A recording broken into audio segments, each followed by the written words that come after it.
Okay, so here's the green trail map that I carry. I also use Gaia GPS. This is the parking lot here, and then the trail that I took went like this. At this split, I went this way, straight to Lake Ingalls, and then there's I guess a west and a east route along Lake Ingalls. I think most people find it easier to go along the western shore. I went along the eastern shore, had to backtrack because there was no good way.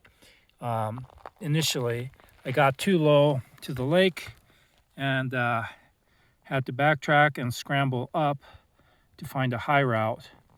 And then I had lunch here. After that, I took this small route. It doesn't really exist.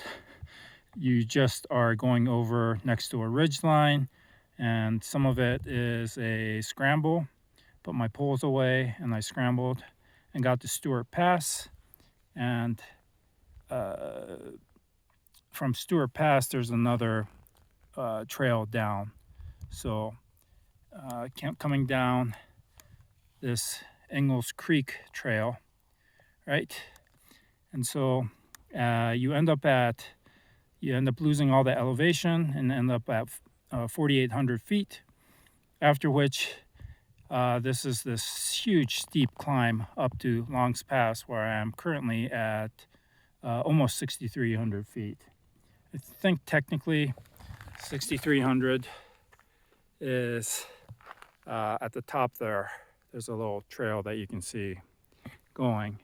I'm gonna probably just head down, and this is the view that I had coming down, or rather coming up. Let's try to get out of the sun a bit here, show you.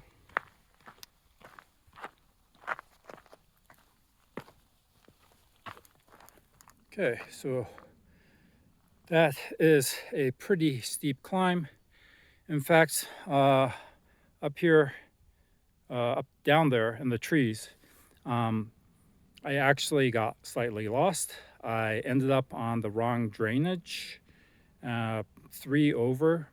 I thought if I kept going up, it would be okay, but I couldn't find the trail, pulled out the GPS and the map, and realized I was several drainages over, so I bushed back across laterally and picked up the trail again. The trail up here is kind of visible, but further down, it's just following a drainage, and you can't really see. Now, in recompense for that huge climb and sweat and muscle aches here, you can see that it is hitting peak larch season.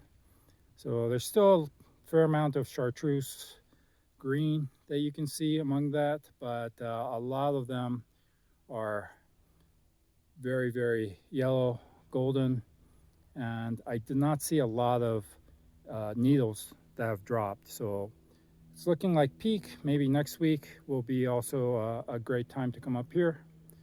So if you don't mind a little bit of hard work, you can make a huge long day out of it, a loop out of this, or you could just come up to there. Before the Ingalls Lake, there are plenty of larches there too. So if that's your purpose in coming, yeah, it's the best time to get here.